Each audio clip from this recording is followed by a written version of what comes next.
నమస్తే, welcome to RTV Telugu. ప్రస్తుతం నాతో పాటు శివశక్తి నుంచి కళ్యాణ్ అన్న ఉన్నారు. మాట్లాడే ప్రయత్నం చేద్దాం. ఇటీవల జరిగిన టెర్రరిస్ట్ అటాక్కి సంబంధించి కేవలం హిందువులనే టార్గెట్ చేస్తూ ఈ అటాక్ జరిగిందని వస్తున్న వార్తలకు సంబంధించి ఒక క్లారిటీ తీసుకునే ప్రయత్నం చేద్దాం. నమస్తే అన్న. నమస్తే. జై శ్రీరామ్. జై శ్రీరామ్ అన్న. అన్న, ప్రధానంగా ఇప్పుడు జరుగుతున్న అటాక్కి సంబంధించి వస్తున్న వార్తల్లో మీకేమనిపిస్తూ ఉంది? కేవలం హిందువులనే టార్గెటెడ్గా ఈ అటాక్ జరిగింది అంటున్నారు. ఎందుకు హిందువుల్ని అంతగా టార్గెట్ చేయడానికి కారణం ఏంటి? అది కూడా టెర్రరిస్టులు ఎప్పుడు హిందువులనే టార్గెట్ చేస్తారు. ఫస్ట్ మనం ఆ విషయంలో క్లారిటీ ఉండాలి. టెర్రరిస్టులు అంటే వాళ్ళు ఎవరో వేరే వాళ్ళు ఏం కాదు, పాకిస్తాన్కి సంబంధించినటువంటి ముస్లింలు. ఇస్లామిక్ ఐడియాలజీయే అవిశ్వాసులకు వ్యతిరేకంగా పోరాటం చేయండి. ఖురాన్లో స్పష్టంగా ఉన్నటువంటి పదాలు.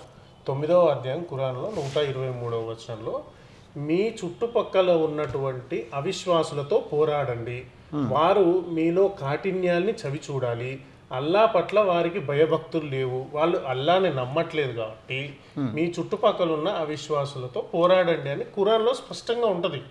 వాళ్ళు చంపేదే హిందువుల్ని నాన్ ముస్లిమ్స్ని మెయిన్గా. వాళ్ళు విదేశాల్లో పాలస్తీనా లాంటి కంట్రీస్లో వాళ్ళు యూదుల మీద దాడి చేస్తారు, వాళ్ళకి అవిశ్వాసులు. మిగతా కంట్రీస్లో వాళ్ళు క్రిస్టియన్స్ మీద దాడి చేస్తారు. భారతదేశంలో వాళ్ళు హిందువుల మీద దాడి చేస్తారు. ఎందుకంటే ఇది హిందువులు మెజారిటీగా ఉన్న దేశం, ఇది హిందూ దేశం కాబట్టి, హిందుస్థాన్ కాబట్టి. వాళ్ళు మతం అడిగి చంపడానికి గల కారణం ఖురాన్, వాళ్ళ మత గ్రంథం ఇస్లాం. ఇట్స్ ఇస్లామిక్ ఐడియాలజీ అంతే తప్ప వేరే కారణం ఇందులో వెతకాల్సిన అవసరం లేదు. అండ్ స్పష్టంగా చెప్పదలుచుకున్న విషయం ఏంటంటే, పాకిస్తాన్కి ఈ టెర్రరిస్ట్ అటాకు టెర్రరిస్టులు మా ఉగ్రవాదులు హిందువుల్ని చంపారు అని పాకిస్తాన్లో ప్రతి ఒక్కడు భావిస్తున్నాడు. కానీ హిందుస్థాన్లో ముస్లింలు ఇస్లాం కోసం హిందువుల్ని చంపారని మనోళ్ళు మాట్లాడట్లేదు. అది మన దౌర్భాగ్యం. It's Islamic ideology. నీకు సోషల్ మీడియాలో ప్రతి చోట ఇది కనిపిస్తూ ఉంటుంది. కానీ అంటే నిన్నటి వరకు కూడా ఇది కొంచెం హిందువుల మీద జరుగుతుంది అనే అంశం మనం మాట్లాడుకున్నాం. కానీ ఒక ఆవిడ మాట్లాడుతూ నా భర్త క్రిస్టియన్ అని చెప్పినా కూడా చంపారని మాట్లాడుతూ ఉంది. బేసిక్గా దీనికి ఏం చెప్తారు? ఈ క్రిస్టియన్ అని చెప్పాడు అందుకని చంపారా కాదు, అది రాంగ్.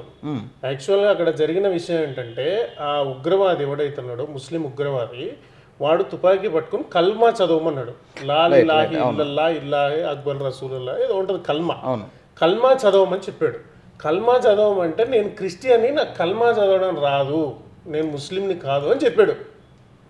అందుకని చంపేశాడు. అంటే ముస్లిం కాకపోతే నాన్ ముస్లింని చంపేమని. అవిశ్వాసులు అంటే అల్లాని నమ్మనటువంటి వాళ్ళని చంపమని చెప్పింది అది ఖురాన్ కానీ ఇస్లాం కానీ. టెర్రరిస్టులకు మదర్సాలలో బోధించేటటువంటి విధానం మొత్తం ఇదే. మనం అదే అర్థం చేసుకోవాలి. అంటే ఒక వ్యక్తిని చంపే విధానం మనం చూసినప్పుడు బేసిక్గా అతను ఫ్యాన్ టిప్పి కూడా కన్ఫర్మ్ చేసుకున్నారని ఒక చర్చ జరిగినప్పుడు మీకేమనిపిస్తా ఉంది? మన తెలుగు వాళ్ళు కూడా ఇద్దరు నష్టపోయాం మనం. సో ఏం చెప్తారు? తెలుగు వాళ్ళు అంటే బేసిక్గా నేను అనేది ఏంటంటే, మనకు అతి దగ్గరలో ఉన్న వాళ్ళని కూడా మనం చూసాం. ఆఫ్ కోర్స్ ఇప్పుడు మన బంధువుల్లాగా ఫీల్ అవుతాం తెలుగు వాళ్ళని నీ భావన అయి ఉండొచ్చు. కానీ వాస్తవంగా భారతదేశంలో ఉన్న ప్రతి హిందువు నావాడే. ప్రతి హిందువుని 26 మంది హిందువుల్ని ఏరి నువ్వు హిందువా ముస్లిమా అని కన్ఫర్మ్ చేసుకొని ఐడి కార్డులు చూసి కల్మా చదివిపించి, ఇస్లాంకి సంబంధించిన వాక్యాలు చదివిపించి, ఇస్లాంకి సంబంధించిన వాక్యాలు చదివిన తర్వాత కూడా డౌట్ వచ్చి ప్యాంట్ ఇప్పి ఈడు ముస్లిం కాదని తెలుసుకున్న తర్వాత, సున్తి జరగలేదని తెలుసుకున్న తర్వాత చంపినటువంటి సంఘటనలు జరిగినాయి అక్కడ. అంటే ఇది కంప్లీట్ ఇస్లామిక్ ఐడియాలజికల్ టెర్రరిజం. ఇది స్పష్టంగా చెప్పాల్సిన అవసరం ఉంది ఇప్పుడు సమాజంలో. భారతదేశంలో కూడా ఇప్పటికీ ఈ ఇస్లామిక్ భావజాలాలు ఇండియన్ పాకిస్తానీస్ అంటారు.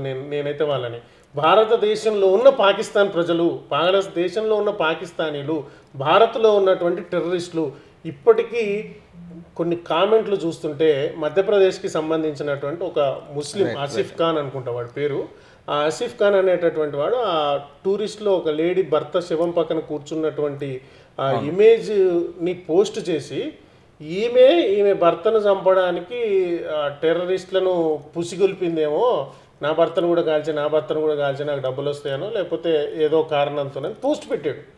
నిన్న అరెస్ట్ చేశారు. అస్సాంకి సంబంధించినటువంటి ఒక ఎమ్మెల్యే పాకిస్తాన్కి సపోర్ట్ చేస్తూ ఇండియన్స్కి ఇండియన్ ఆర్మీకి వ్యతిరేకంగా మాట్లాడితే ఆ ఎమ్మెల్యేని ఇవాళ అరెస్ట్ చేశారు దేశద్రోహ చట్టం కింద.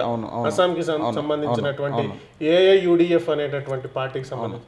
మన హైదరాబాద్లో కూడా ఈ పోస్టులు ఏవైతే ఇన్స్టాగ్రామ్లో కానీ దేంట్లో అయినా సరే ఈ పోస్టులకు స్మైలీ సింబల్స్ ఇస్తున్నారు. రైట్, అవును, చూశాను, అవును.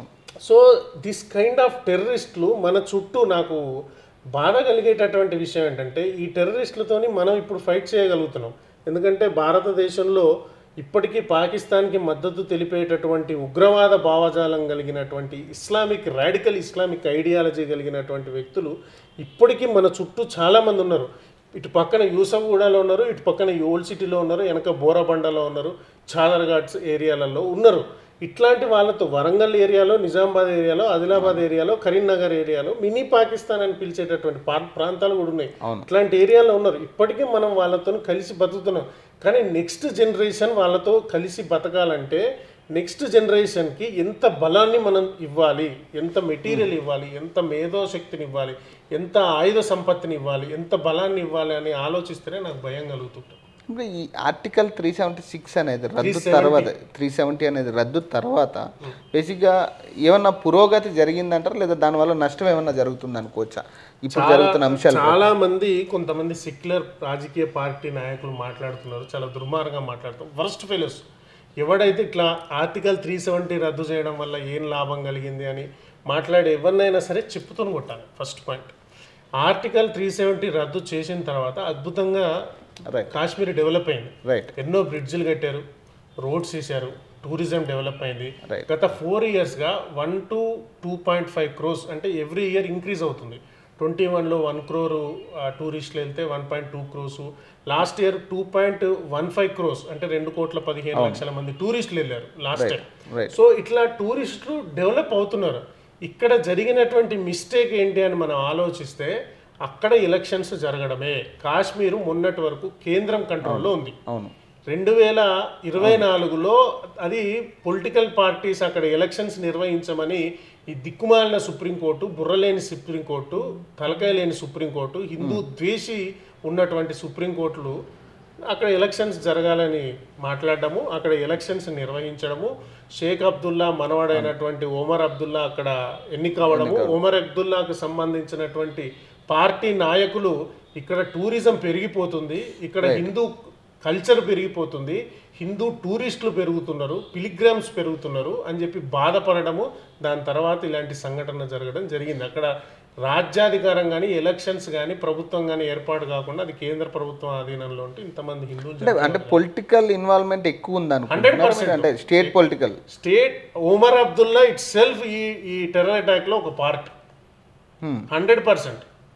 అంటే ఎట్లా చెప్తున్నారు అది?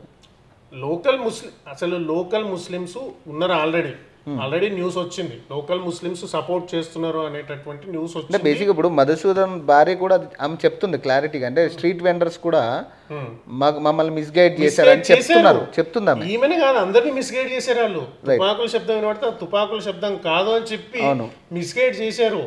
చాలా మంది లోకల్ వెండర్స్ మిస్గైడ్ చేశారు. లోకల్స్ ఈ టెర్రరిస్ట్ అటాక్ లో పాల్గొన్నారు. దాడి చేయడానికి వచ్చినటువంటి 10 మందిలో 2 కాశ్మీరీ లోకల్స్ ఉన్నారు.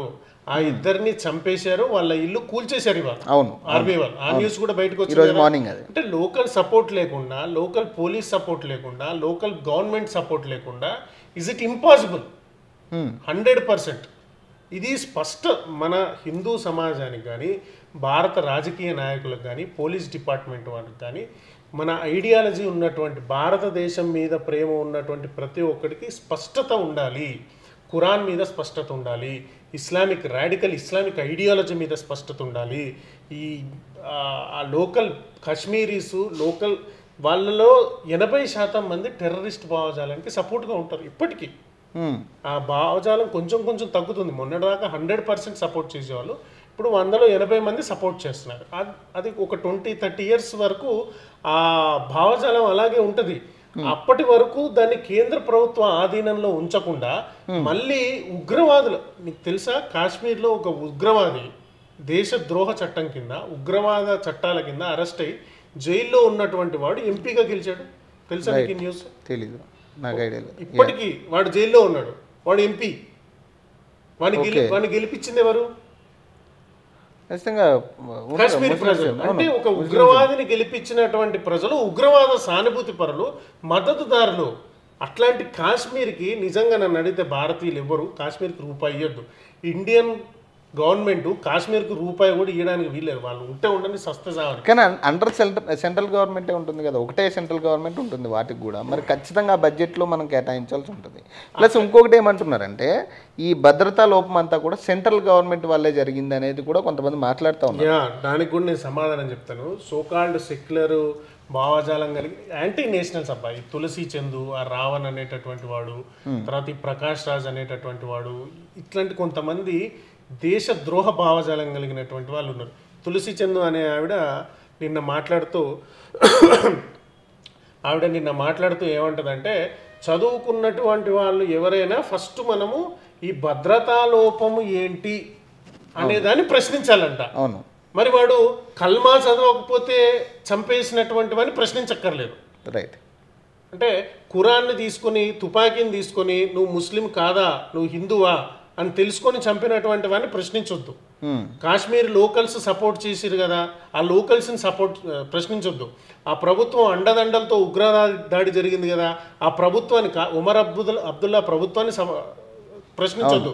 కేవలం కేంద్ర ప్రభుత్వం యొక్క భద్రతా వైఫల్యం మాత్రమే మనం ప్రశ్నించాలి. అంటే దీన్ని ఏ చెప్పుతో కొడితే దీనికి బుద్ధి వస్తుంది, ఏ చెప్పుతో ఇట్లాంటి వాళ్ళని కొడితే బుద్ధి వస్తుంది? పేడ రాసిన చెప్పుతో కొట్టాలా, నార్మల్ చెప్పుతో కొడితే బుద్ధి వస్తుందా అనేది నాకు అర్థం కానటువంటి. ఇట్లాంటి టెర్రరిజం ఐడియాలజీ ఉన్నటువంటి తులసి చందు లాంటి వాళ్ళతో, రావణ్ లాంటి వాళ్ళతో మనం సమాజంలో బతుకుతున్నాం అంటేనే కొంచెం బాధ. బేసిక్గా ఇప్పుడు సెంట్రల్ ఇంటెలిజెన్స్ ఉంటుంది, స్టేట్ ఇంటెలిజెన్స్ ఉంటుంది, రెండు ఉంటాయి. సో ఇప్పుడు స్టేట్ ఇంటెలిజెన్స్ కూడా లోపం ఉండొచ్చు కదా, అంటే బేసిక్గా ఇట్లాంటి విషయాల్లో ఇంటెలిజెన్స్ అనేది అక్కడ చాలా తక్కువ. అట్లా మనం చెప్పక్కర్లేదు. డెఫినెట్గా ఇందులో భద్రతా వైఫల్యం ఉందని ఒప్పుకోవాలి. కానీ స్టేట్లో ఈ అటాక్లో భద్రతా వైఫల్యం కొంత ఉంది, కానీ ఖచ్చితంగా ఇది భద్రతా వైఫల్యం వల్లనే జరిగినటువంటిది అనేది ఇన్వెస్టిగేషన్లో ఫస్ట్ తెలుస్తుంది. కొంత భద్రతా వైఫల్యం, ఏ అటాక్ జరిగినా కొంత భద్రతా వైఫల్యం ఉంటుంది, కానీ అందులో ఎవడో కల్ప్రిట్ ఉంటాడు. రైట్. కల్ప్రిట్ లేకుండా జరగడం అనేది అసాధ్యం. ఆ కల్ప్రిట్ ఎవడు? కాశ్మీరీ లోకల్సా, కాశ్మీరీ వెండర్సా, లేకపోతే కాశ్మీరీ గవర్నమెంటా, ఉమర్ అబ్దుల్లా గవర్నమెంటా? రైట్. ఇన్ని మనం ప్రశ్నించాలి. కానీ కేవలం భద్రతా వైఫల్యం మాత్రమే, కేంద్ర ప్రభుత్వం భద్రతా వైఫల్యం మాత్రమే అనేటటువంటిది ప్రశ్నించాలి చదువుకున్న వాళ్ళు. అంటే మీరు అందరూ కలిసి మోడీని బీజేపీని తిట్టేయండి, మోడీని బీజేపీని తిడితే మా రాహుల్ గాంధీ వచ్చేస్తాడు, మా రాహుల్ గాంధీ వచ్చేస్తే బంగ్లాదేశ్కి సగం భారతదేశాన్ని, పాకిస్తాన్కి సగం భారతదేశాన్ని ఇచ్చేస్తాడు, మేమంతా హాయిగా డీప్ స్టేట్ వాళ్ళు ఇచ్చే డబ్బులు తీసుకుని ఫారెన్కి దొబ్బేస్తాము, నేను ప్రకాష్ రాజు అనేటటువంటి మాటలు మాట్లాడతాడు. అంటే ఇంకొక సైడ్ కూడా మాట్లాడుతున్నారన్న, ఈ వక్ఫ్ బోర్డు సవరణల తర్వాత చాలామంది ముస్లిమ్స్ రోడ్లెక్కి కొట్లాడుతున్నారు, మాకు ఇది ఈ బోర్డుకి సవరణలు వద్దు అంటే చాలామంది మాట్లాడుతున్నారు. కొంతమంది పక్క రాష్ట్రాలు కూడా వాళ్ళ సీఎంలో చెప్తా ఉన్నారు, మా దేశంలో ఇది అమలు చెయ్యం మేమంటూ కూడా మాట్లాడుతున్నాం. రాష్ట్రాలు అంటున్నా. సో బేసిక్గా దీనివల్ల కూడా ఈ ఎఫెక్ట్ జరుగుండొచ్చు అనేది కూడా ఒక డౌట్ ఉంది. మరి ఇది వాస్తవమా కాదు? 100% వక్ఫ్ బోర్డ్ ఇన్వాల్వ్మెంట్ లేదు. ఇన్వాల్వ్మెంట్ కానీ దీనికి ఏ విధమైనటువంటి సంబంధం లేదు, 100కి 200% లేదు. ఇది మెయిన్ ఇంటెన్షన్ ఏంటంటే కాశ్మీర్లో ఇది మనం జాగ్రత్తగా అర్థం చేసుకోవాలి. మనకు ఏంటి నిజం ఏంటి అబద్ధం అనేది చాలా పూర్తిగా అర్థం చేసుకోవాలి. దీనికి కారణాలు ఒక 10-15 కారణాలు ఉన్నాయి. ఈ టెర్రరిస్ట్ అటాక్ జరగడానికి ఒక 10-15 రీజన్స్ ఉన్నాయి. అందులో వక్ఫ్ బోర్డు కాదు. ఫస్ట్ రీజన్ ఏంటంటే పాకిస్తాన్ అనేటటువంటి చాలా దీన పరిస్థితుల్లో ఉంది. పాకిస్తాన్లో తినడానికి తిండి లేదు, బతకడానికి ఏం లేదు, నీళ్ళు లేదు, వ్యవసాయం లేదు, గోధుమ పిండి కోసం ఉద్యోగాల కోసం కొట్టుకుని వస్తున్నారు వాళ్ళు. అట్లాంటి దుర్మార్గమైనటువంటి పరిస్థితుల్లో ఉన్న పాకిస్తాన్ ప్రజల్ని డైవర్ట్ చేయడానికి పాకిస్తాన్ గవర్నమెంట్ ఎంచుకున్న మార్గం ఇండియా మీద అటాక్ చేయడం. ఇండియా మీద అటాక్ చేస్తే బ్రెయిన్ వాష్ అయిపోయినటువంటి మదర్సా పాకిస్తానీ ఐడియాలజీ ప్రజలు ఇండియా వైపు చూస్తారు. సో వాళ్ళ లోపల ఉన్నటువంటి తప్పుల్ని చెప్పరు. ఇది పాకిస్తాన్కి కావాల్సినటువంటి ఫస్ట్ ఇష్యూ. రెండు, ఈ అటాక్ జరగడానికి 5 రోజుల ముందే పాకిస్తాన్ మేజరు, పాకిస్తాన్ అనేది మా జాగ్వర్ వేను మా జీవనాడి, కాశ్మీర్ మా జాగ్వర్ వేను జీవనాడి కాబట్టి మాకు కాశ్మీర్ కావాలి అని పాకిస్తాన్లో ఇచ్చిన స్పీచ్ ఇది రెండో రీజన్. అవును అవును అవును. మూడో రీజను ఒమర్ అబ్దుల్లా గవర్నమెంట్లో ఉన్నటువంటి ఒక టెర్రరిస్ట్ ఎంపీ ఇక్కడ హిందూ సివిలైజేషన్ పెరుగుతోంది, హిందూ టూరిస్టులు వస్తున్నారు, కల్చర్ని కలిపేస్తున్నారు, ఇస్లాం హిందూ కల్చర్ని కలిపేస్తున్నారు అనేటటువంటి బాధతో మాట్లాడిన మాటలు. అంటే టూరిస్టుల సంఖ్య పెరిగితే అక్కడ టూరిస్టులు కనుక వచ్చి స్థిరపడడం మొదలు పెడితే అక్కడ ఇస్లామిక్ ప్రభావం తగ్గిపోతుంది. అందుకని ఇదో రకమైన అటాక్. నెక్స్ట్ అమర్నాథ్ యాత్ర జరిగేటటువంటి ప్రాంతం, అవును, ఆ పహల్గామ్ నుంచి అమర్నాథ్ యాత్ర జరుగుతుంది. సో అమర్నాథ్ యాత్రకు వచ్చేటటువంటి టూరిస్టులను భయపెట్టాలనేటటువంటి ఉద్దేశంతో జరిగినటువంటి అటాక్ ఇది. ఇట్లా సో మెనీ రీజన్స్. తర్వాత జేడీ వ్యాన్స్ రావడం భారతదేశానికి, మోడీ వెళ్ళి ఇక్కడ సౌదీ అరేబియా పర్యటనలో ఉండడము, ఇది ఇంటర్నేషనల్గా ఒక న్యూస్ కావాలి అనేటటువంటి ఉద్దేశంతో ప్రీ ప్లానెడ్గా టెర్రరిస్టులు, లోకల్స్, కాశ్మీరీ ముస్లింలు, కాశ్మీరీ ప్రభుత్వం ఒమర్ అబ్దుల్లా గవర్నమెంట్ సహాయంతో చేసిన టెర్రరిస్ట్ అటాక్. కానీ అంటే ఎక్కువ శాతం దీన్ని డైవర్ట్ చేస్తారంటే పక్క గవర్నమెంట్లు కూడా చాలామంది డైవర్ట్ చేసే ప్రయత్నం చేస్తూ ఉన్నారు. నిన్న కూడా చాలామంది మాట్లాడుతూ మినిస్టర్లు కావచ్చు, కొంతమంది ముఖ్యమంత్రులు కూడా చాలా చోట్ల మాట్లాడినప్పుడు కూడా ఈ వక్ఫ్ బోర్డుని ఎక్కువ శాతం లేవనెత్తుతున్నారు ప్రధానంగా. అంటే మీరేం చెప్తారు? చూడలేదు అట్లా వక్ఫ్ బోర్డుని లేవనెత్తారు అనేటటువంటి న్యూస్ అయితే నేను ఎక్కడ చూడలేదు. వక్ఫ్ బోర్డుకి దీనికైతే సంబంధం లేదు. వక్ఫ్ బోర్డుకు సంబంధించిన వాళ్ళు కూడా ఈ టెర్రరిస్ట్ అటాక్కి సంబంధించి 3 రోజులు మేము మా నిరసనలు నిలిపివేస్తున్నామని ప్రకటించారు. వీళ్ళందరికంటే అక్బరుద్దీన్ ఓవైసీ చాలా బెటర్ అబ్బా. ఈ సెక్యులర్ బీఆర్ఎస్ పార్టీ కన్నా, తర్వాత మన ఎవరు జగన్మోహన్ రెడ్డి కన్నా, కాంగ్రెస్ పార్టీ కన్నా, సోకాల్డ్ సెక్యులర్ పార్టీల కన్నా, బీఎస్పీ పార్టీ లాంటి పిచ్ పార్టీల కన్నా అక్బరుద్దీన్ ఓవైసీ బ్రహ్మాండమైన బెటర్. 2 పాయింట్లు స్పష్టంగా చెప్పిండు. హిందువా కాదా అని ధర్మాన్ని అడిగి, నువ్వు ఏ మజూస్కే పూచ్కే మారే అని ధర్మాన్ని అడిగి, నువ్వు ఏ మతానికి సంబంధించినవు అని అడిగి చంపడం అనేది దుర్మార్గము అని అక్బరుద్దీన్ ఓవైసీ కుత్సే చెప్పిండు అవును ఇంటర్వ్యూలో. అవును. సో ఇది టెర్రరిస్ట్ అటాక్. పాకిస్తాన్ మీద మీరు ఏ చర్య తీసుకున్నా ఇండియా ప్రభుత్వానికి, భారత ప్రభుత్వానికి అన్కండిషనల్ సపోర్ట్ చేస్తానని అక్బరుద్దీన్ ఓవైసీ మాట్లాడాడు. అవును, నిన్న క్లారిటీ ఇచ్చాడు ప్రెస్ మీట్లో. అవును, చాలా అద్భుతంగా. అసలు అక్బరుద్దీన్ ఓవైసీ వీళ్ళందరి మీద బెటర్. ఈ సెక్యులర్ బీఆర్ఎస్ పార్టీ నిజంగా ఈ ముస్లింల ఓట్ల కోసం వాళ్ళ మూత్రం తాగడానికి కూడా కొన్ని సెక్యులర్ పార్టీలు ఏ విధంగా వెనకాడతలేవు. కానీ అక్బరుద్దీన్ ఓవైసీ మాట్లాడిన దాంట్లో 10% కూడా ఈ సెక్యులర్ పార్టీలు మాట్లాడట్లేదు. బీఆర్ఎస్ మాట్లాడట్లేదు, కాంగ్రెస్ మాట్లాడట్లేదు, తర్వాత ఈ వైసీపీ పార్టీ మాట్లాడట్లేదు. ఇంకా వీళ్ళు కొంతమంది ఈ పార్టీకి సంబంధించిన వాళ్ళు మాట్లాడుతున్నారు భద్రతా వైఫల్యం వల్లనే ఇట్లా జరిగింది. భద్రతా వైఫల్యం అంటే వాడు సూసైడ్ బాంబర్. సూసైడ్ బాంబర్ వాడు చావడానికి సిద్ధంగా ముందుకు వస్తున్నటువంటి వాడిని భద్రతా వైఫల్యం ఏ విధంగా వాడిని అడ్డుకోగలదు? భద్రత అనేది ఏ విధంగా అడ్డుకోగలదు? వాడు ఒక సూసైడ్ బాంబర్. ఎదుటోని చంపి తప్పించుకుని పోవాలి అనే ఆలోచన ఉన్నవాడికి వీరు. వాడు చావడానికి సిద్ధంగా ముందుకు వస్తున్నాడు. వాడిని ఏ విధంగా ఆపుతావు? వాడు మతపరంగా చంపడానికి సిద్ధంగా ఉన్నాడు. వాడు అవసరమైతే ఆ మతం కోసం చచ్చిపోతాడు. అలా చచ్చిపోతే వాడికి స్వర్గంలో 72 మంది కన్యలు ఉంటారు అని మదర్సాలలో వాడికి బ్రెయిన్ వాష్ అవుతుంది.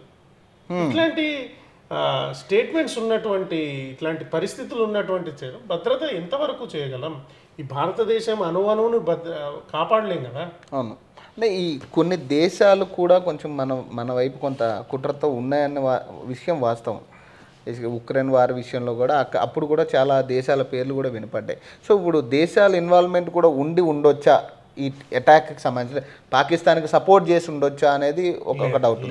అసలు వేరే ఏ దేశము పాకిస్తాన్కి సపోర్ట్ చేసేటటువంటి పరిస్థితుల్లో జియోపొలిటికల్గా ఏ విధమైనటువంటి స్థితి లేదు. ఎందుకంటే పాకిస్తాన్ ఈజ్ ప్రస్తుతానికైతే ఇట్స్ అలోన్. చైనా సపోర్ట్ లేదు. ఎందుకంటే China is fed up with the trade war. యుఎస్తో ట్రేడ్ వార్లో చైనా బిజీగా ఉంది. బంగ్లాదేశ్ కూడా ఆకలి రాజ్యంల సినిమా కంటే దారుణంగా ఉంది. పాకిస్తాన్కి ఇప్పుడు ఏం లేదు. ఇండియా కనుక పాకిస్తాన్ మీద వార్ డిక్లేర్ చేస్తుంది 100%. పాకిస్తాన్ అంటే ఇంకా వారు తప్పితే ఇంకా ఆప్షన్ లేదా అంటే ఈ విషయంలో? రక్తానికి రక్తమే సమాధానం. ఇండియా కనుక నేను ఖచ్చితంగా చెప్పగలను, భారత ప్రభుత్వం, నరేంద్ర మోడీ ప్రభుత్వం కనుక ఇప్పుడు పాకిస్తాన్ మీద యుద్ధం ప్రకటించి పాకిస్తాన్ సైన్యంలో కనీసం 1,00,000 మంది అయినా చచ్చిపోయారన్న వార్త కనుక భారతదేశం వినవడకపోతే నెక్స్ట్ టైం బీజేపీ గవర్నమెంట్ రాదు. అంటే నీకు ఇండియాలో బీజేపీకి ఓటేసిందే ప్రతీకారం తీర్చుకోవడానికి, భారతదేశాన్ని రక్షిస్తాం. ఒక్క హిందువుని చంపితే 100 మంది తుర్క టెర్రరిస్టులను చంపుతావు అనేటటువంటి నమ్మకంతోనే మోడీకి ఓటేసారు. అవును. అంతే తప్ప మోడీకి ఏదో శాంతి ఒప్పందాలు సామరస్యపూర్వకంగా రాహుల్ గాంధీ లాగా, నెహ్రూ లాగా పాకిస్తాన్ వల్ల ఉచ్చదాగడానికి సిద్ధంగా ఉన్నటువంటి నాయకులకు కోసం బీజేపీకి ఓటేయలేదు ఎవడు. రైట్. అవును. It's clear. అవును. కాంగ్రెస్ గవర్నమెంట్కి ఓటేయకుండా బీజేపీ గవర్నమెంట్కి భారతదేశంలో ఉన్న మెజారిటీ హిందువులు ఓటేసింది. పాకిస్తాన్ లాంటి టెర్రరిస్ట్ నాయకులకు సరైన బుద్ధి చెప్తాడన్న ఏకైకగా. చేయకపోతే మోడీ చేసినటువంటిది చారిత్రాత్మక తప్పిదం అవుతుంది. నేను అట్లా చెయ్యడని అనుకుంటానా. 100% పాకిస్తాన్ మీద భయంకరమైనటువంటి యుద్ధం. నిన్న కూడా చాలా మంది ఎఫెక్ట్ అయిన పీపుల్ కూడా మాట్లాడుతూ వాళ్ళు చెప్తా ఉన్నారు, మోడీ మీద నమ్మకంతోనే మేము అక్కడికి వెళ్ళడం జరిగిందని వాళ్ళు వాస్తవంగా మాట్లాడడం జరిగింది. వాళ్ళు కూడా లేడీస్ని వదిలేటప్పుడు కూడా నన్ను చంపేయమన్నప్పుడు మోడీకి చెప్పు అన్న విషయం. అంటే ఎందుకు మోడీని అంతగా వాళ్ళు వ్యతిరేకిస్తున్నారు అనేది కూడా ఒక పాయింట్ ఉంది. ఏం చెప్తారు? మోడీని వ్యతిరేకించడానికి కారణం ఏంటంటే Hindu. Modi is Hindu ideological person. Right. Rahul గాంధీని వాళ్ళు వ్యతిరేకించరు, ఎందుకంటే రాహుల్ హిందూ కాదు, మోడీ హిందూ కాబట్టి, హిందూ ఐడియాలజీ ఉన్నటువంటి వాడు కాబట్టి మోడీని వ్యతిరేకిస్తారు. ఇప్పుడు కాంగ్రెస్ కూడా సెక్యులర్ పార్టీ అని అంటుంది కదా. ఇప్పుడు బేసిక్గా బయటికి చెప్పేది అదే కదా, సెక్యులర్ పార్టీ. వాళ్ళు ప్రచారాలు కూడా సెక్యులర్ పార్టీ కింద చేసుకుంటారు. బేసిక్గా ఆ రకంగా చూసుకుంటే ఖచ్చితంగా వాళ్ళు టార్గెట్ అవ్వాలి. మరి ఎందుకు మోడీ టార్గెట్ అవుతున్నారు? హిందూ ఐడియాలజీ కదా. అసలు పాకిస్తాన్ ప్రాబ్లం మన ఉమర్ అబ్దుల్లా కానీ తర్వాత కశ్మీర్ ప్రభుత్వం ప్రాబ్లం ఏంటంటే మోడీ హిందూ ఐడియాలజీతో ఉన్నాడనే. వాళ్ళ సమస్య అంత అదే. రైట్. ఇక్కడ హిందూ ముస్లిం సమస్య బా, ఇట్స్ క్లియర్. వేరే సొల్లు మిగతాదంతా సొల్లే. నువ్వు మిగతా ఎంత మేకప్ వేసి పిసికి అది చేసి ఇది చేసి చపాతీలు చేసి పూరీలు చేసి గులాబ్ జాములు చేసి ఏం చేసినా సొల్లది. అవిశ్వాసులని భయపెట్టండి, అవిశ్వాసుల హృదయాల్లో కఠినత్వాన్ని చూపించండి, అవిశ్వాసుల్ని చంపండి. స్పష్టంగా ఖురాన్లో రాసి ఉన్నటువంటి వాక్యాలు. ఇప్పుడు నిన్న కూడా ఇది తిరుపతిలో కొంతమంది టెర్రరిస్ట్ భావజాలాలు ఉన్న వ్యక్తుల్ని కొంతమంది ఐడెంటిఫై చేశామని ఒక వార్త వచ్చింది కదా. చాలా మందిని కొంతమందిని పంపించడం జరిగింది అనేది మాట్లాడుతున్నారు. అంటే బేసిక్గా ఇప్పటికే ఇటు హైదరాబాద్ అటు మన ప్రమాదంలో ఉన్నామబ్బా. ఉందా అంటే అటాక్ ఉంటుందా? ప్రమాదంలో నేను వీడియో స్టార్టింగ్లోనే చెప్పిన స్పష్టంగా, వీఆర్ ఇన్ డేంజర్. బట్ మనం 100% ఈ జనరేషన్ ఎదుర్కొంటుంది. నెక్స్ట్ జనరేషన్కి ఏమవుతుందా అనే భయం ఉంది నాకు. ఈ జనరేషన్ అయితే ఎదుర్కొంటాం, రైట్, డెఫినెట్గా ఎదుర్కొంటాం. నెక్స్ట్ జనరేషన్ ఎదుర్కోవడానికి డెఫినెట్గా గన్స్ లీగలైజ్ చేయాల్సినటువంటి అవసరం ఉంది. అంటే ఇంకొకటి అన్న, అంటే నాకున్న డౌట్ ఇది, మళ్ళీ ఆ బాంబు పేలుళ్ళు శబ్దాలు కావచ్చు, గన్ షూటింగ్ శబ్దాలు కావచ్చు వినే పరిస్థితి వస్తుందా హైదరాబాద్లో? ఇప్పుడు రాకపోవచ్చు, it will take some time. ఎందుకంటే చార్మినార్లో కూడా చాలా కట్టుదిట్టం చేసిన పరిస్థితి ఈరోజు కనపడుతుంది. అక్కడ చార్మినార్లో ఎప్పుడు కట్టుదిట్టం చేయాలి మీకు. అంటే సిఆర్పిఎఫ్ ఈ దాడుల తర్వాత ప్రధానంగా భారతదేశం సంపద 10%, 20%, 30% కేవలం ఈ భద్రత కోసమే పెట్టాల్సినటువంటి పరిస్థితి ఏర్పడుతుంది. అన్లెస్ మదర్సాలు క్లోజ్ అయ్యేదాకా. నువ్వు ఇటు పక్కన మదర్సాలకు డబ్బులు ఇస్తాను, మదర్సాలో నుంచి పెరిగేటటువంటి ఉగ్రవాద భావజాలాన్ని అణిచివేయడానికి ఇట్లా మిలిటరీకి డబ్బులు ఇస్తాను. రైట్. ఇవన్నీ మిగతా మధ్యలో మాట్లాడేదంతా సొల్లు. It's a clear line. నీకు మదర్సాలో ఉగ్రవాద భావజాలం పెరుగుతుంది, రైట్. దాన్ని కంట్రోల్ చేయాలంటే నువ్వు మళ్ళీ సిఆర్పిఎఫ్ జవాన్లకో మిలిటరీలకో డబ్బులు ఇవ్వాలి, అంతే. అండ్ ఫైనల్ క్వశ్చన్ అన్న, ఇప్పుడు జరుగుతున్న అంశాలకి ప్రభావం ఎక్కువ ఎవరి మీద చూపించవచ్చు? ఎక్కువ అంటే దేశ ఐక్యత మీద ఎక్కువ ప్రభావం చూపిస్తారు, లేదంటే సామాన్యుల మీద ఎక్కువ ప్రభావం చూపించే పరిస్థితి ఉంటుందా ఈ ఎఫెక్ట్ల వల్ల? ఇప్పుడు ఎఫెక్ట్ ఏం లేదు. ఇదంతా భావోద్వేగానికి సంబంధించినటువంటి అంశం. ఫిజికల్ ఏం ఎఫెక్ట్ లేదు, జరగదు. ఫిజికల్ ఏం ఎఫెక్ట్ లేదు. Hindus also already ready to war. Right. Muslims కనుక రెచ్చిపోతే హిందువులు కూడా రెచ్చిపోవడానికి సిద్ధంగా ఉన్నారు భారతదేశంలో. తొక్క తీస్తారు ఈసారి. ఇడిచిపెట్టడానికి ఏం హిందువులు ఏం రెడీ ఇంతకు ముందులా లేరు. ఇదేం కాంగ్రెస్ గవర్నమెంట్ కాదు. ముస్లింలకు కత్తులు ఇచ్చి హిందువుల్ని చంపమని కాంగ్రెస్ గవర్నమెంట్ కాదు ఇది. హిందువులు కూడా సిద్ధంగానే ఉన్నారు. ఇంటర్నల్ వాడు అంతర్యుద్ధం వస్తే హిందూస్ ఆల్సో రెడీ. హిందువులకు ఏం భయం లేదు, బాధ లేదు. ముస్లింలు కూడా అంత తెగబడి చేసే ఉద్దేశంలో ఉన్నా వాళ్ళు కూడా అంత ధైర్యంగా ముందుకు వచ్చే పరిస్థితుల్లో లేరు ఇంటర్నల్గా ఉన్నటువంటి ఇండియన్ పాకిస్తానీస్. బట్ ఇప్పుడు జరిగేటటువంటి యుద్ధం ఏదైతే ఉందో అది కొంత దేశ ఆర్థిక వ్యవస్థ మీద ఒక 6 నుంచి 8 నెలలు ప్రభావం చూపిస్తుంది. కానీ డెఫినెట్గా పాకిస్తాన్ మీద భారీ యుద్ధం ఉంటుంది. అంటే మోడీ ఇమ్మీడియట్గా తీసుకున్న కొన్ని డెసిషన్స్ ఉన్నాయి. బేసిక్గా ఇప్పుడు ఈ సింధు జలాల అంశాలు కావచ్చు, ఎయిర్పోర్ట్ అంశాలు కావచ్చు, టోల్ గేట్లు అంటే బేసిక్గా ఈ చెక్ పోస్టులు క్లోజ్ చేయడం కానీ ఇట్లాంటి అంశాల మీద అంటే బేసిక్గా ఈ ప్రభావం అంత తగ్గే ఛాన్స్ ఉంటుందో వాటి వల్ల ఏమన్నా ఏం పాకిస్తాన్ అనేటటువంటిది కొలాప్స్ అవ్వాలబ్బా, అయిపోతుంది. దానికి చాలా రీజన్స్ ఉన్నాయి. ఇటు పక్కన ఆఫ్ఘనిస్తాన్ వాళ్ళు బాధపడేస్తున్నారు పాకిస్తాన్. ఇటు ఆఫ్ఘనిస్తాన్ పాకిస్తాన్ బోర్డర్లో తాలిబాన్స్ పాకిస్తాన్ తుప్పురు ఎగ్గొడుతున్నారు. ఇటు బెలూచిస్తాన్ సపరేషన్ ఆర్మీ తుప్పురు ఎగ్గొడుతున్నారు. ఇప్పుడు కనుక మనం ఎల్ఓసి దగ్గర కనుక యుద్ధం మొదలు పెడితే Pakistan will be collapse with in 3 to 6 months. తినడానికి తిండి చుక్క మంచినీళ్ళు ఉండదు లంజావుడుగుల దగ్గర. అంటే ఇది అడగొచ్చలేదు మరి. జీవి హర్ష కుమార్ వ్యాఖ్యలకు సంబంధించి సింధు జలాలు ఆపడం అన్యాయం అని నేను మాట్లాడుతున్నాను, నువ్వేం చెప్తా దానికి? వాడు తాగుపోతాడబ్బా. వాడికి సింధు జలాలు అంటే వాడి కోటర్లో కలుపుకునే మంచినీళ్ళు అనుకుంటాడు. వాడికి తెలియదు అసలు, వాడి కాన్సెప్ట్ లేదు వానికి బుర్రా బుద్ధి జ్ఞానం ఏం లేదు. వాడు పచ్చి తాగుపోతాడు. వాడి వీడియోలు కూడా చూసేమన్నా అన్ని తాగి నడుస్తున్నాడు రోడ్ల మీద, తాగి ప్రెస్ మీట్లోకి వస్తున్నాడు. సో అట్లాంటి తాగుపోతాడికి మీడియా కవరేజ్ చేయడం అనేది మీడియా ఇష్టం. అట్లాంటి వాడు ఎవరి మాటలు పట్టించుకోవాల్సిన అవసరం. రైట్, థ్యాంక్ యూ అన్న. సో మరిన్ని అప్డేట్స్ కోసం చూస్తూనే ఉండండి RTV తెలుగు.